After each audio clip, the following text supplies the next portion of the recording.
Welcome.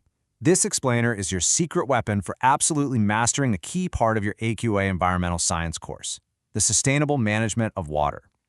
We're going to break down everything you need to know to feel really confident for your exams, so let's just dive straight in. Okay, so let's kick off with the big picture. Where on Earth does all our fresh water actually go? Well, have a look at this. This breakdown is pretty eye-opening. A whopping 70% goes into agriculture. 70. Industry then takes another 22%, which leaves just a tiny 8% for all of us at home. That's for everything from drinking and cooking to having a shower. Right away, this shows you where the real pressure points are. So here's our plan for this session. We'll start with why we have this growing thirst for water in the first place, and then we'll look at what happens when resources start to run dry.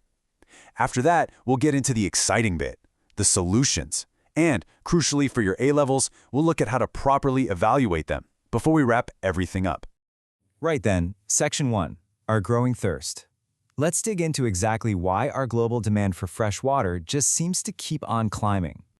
You know, it's a bit of a funny one. We live on a blue planet that's covered in water, so you'd think we wouldn't have a problem. But the real issue isn't a lack of H2O itself. Nope. The problem is a lack of clean, accessible fresh water exactly where we need it and when we need it. It's spread out really unevenly, and, as we'll see, our own activities have a huge impact on both how much is available and how clean it is. So, what's fueling this incredible thirst? Well, it really boils down to three main drivers. First, there's the massive increase in irrigation for commercial farming. That's the 70% we just saw. Then, you've got rapid industrialization. Factories and power plants are incredibly thirsty. And finally, there's the most obvious one, a growing global population. It's simple, really. More people means we need more water to live. Okay, so we're using all this water, but what happens when this demand leads to us taking too much? In this section, we're going to cover the very real consequences, the kind of impacts you'll need to be able to discuss in an exam. Now, before we get into the examples, there is one key term you absolutely have to know, aquifer. The easiest way to picture one is as a giant, natural, underground sponge made of rock and sand holding these huge reserves of fresh water. They're one of our most vital water sources, but they're also one of the most threatened. Now, pay close attention to this slide because this is basically revision gold. It lists the specific case studies that are mentioned in your A-level specification, which means they are prime candidates for exam questions. For instance, so much water gets diverted from the Colorado River that it often dries up before it even reaches the sea in Mexico. And those aquifers we just mentioned, some, like the High Plains Aquifer in the US, are being drained far faster than they can ever be refilled by rain. And the impacts here are huge. It's so much more than just having less water. When you drain an aquifer, the water table drops. This can cause rivers and wetlands on the surface to literally dry up, which is devastating for wildlife. If you're near a coast, overpumping allows salt water to creep in from the sea and contaminate the fresh water. And maybe the most shocking consequence of all, the land itself can actually sink. That water in the rock helps support the ground, so when it's gone, the land can compact and subside. Okay, so we've seen the problems, which can feel a bit daunting. But now, let's switch gears and look at the solutions. This section is all about the toolkit of strategies we can use to manage our water much more sustainably. One way we can increase our usable supply is by getting really good at cleaning the water we already have. First up is screening, which is basically just catching any large bits of rubbish. Then aeration adds oxygen, which helps deal with some bacteria. After that, sedimentation and filtration let solid bits settle out. Then comes a clever step called flocculation. That's when chemicals are added to make tiny particles clump together into bigger lumps, called floc, so they sink. And finally, sterilization, using something like chlorine or UV light to kill off any remaining nasty bugs. Of course, another brilliant approach is to simply use less water in the first place.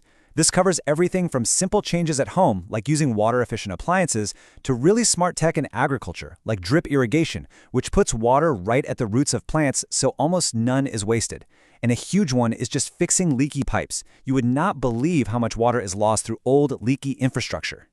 Then we have the big-ticket items, the large-scale engineering projects. These are all about boosting the available supply. We're talking about building dams to create reservoirs for storing water, or these huge schemes called inter-basin transfers, which are basically giant pipelines and canals to move water from a wet region to a dry one. And in some places, they even create fresh water from scratch through desalination, the super energy-intensive process of taking the salt out of seawater. And now we get to what is probably the most crucial skill you need for your A-level, analysis and evaluation. It is never, ever enough to just list these different strategies. To get the top marks, you have got to be able to weigh up the pros and cons of each one. A really handy way to structure your evaluation is to think about hard versus soft engineering. Hard engineering is all the big technological stuff, the dams, the pipelines, the desalination plants.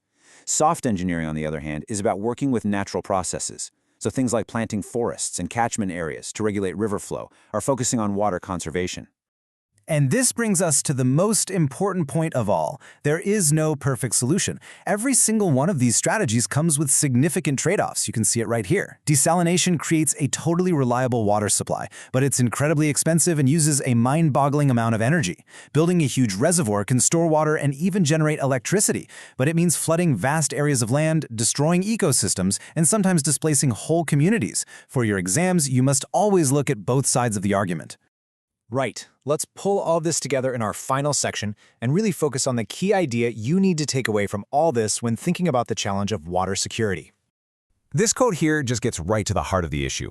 Water management is so much more complex than just thinking about the total amount of water on the planet. The useful questions are, is the supply reliable all year round? Is it clean enough to actually use? And, critically, is it located anywhere near where people actually need it? So, what's the answer? Honestly, the single most important thing to remember for your exams is this: there is no magic bullet. Not one. The most sustainable approach is always an integrated one, which means combining different strategies. So you might pair a big, hard engineering project, like a new reservoir, with soft engineering approaches like rolling out water meters and running public campaigns to encourage conservation. And that leaves us with this final thought to chew on. As global demand for water continues to rise, and as climate change makes our weather more extreme, which mix of strategies is going to give us the most sustainable and the fairest path forward? There's no single right answer, and that's the real challenge for environmental scientists, and for you, to figure out.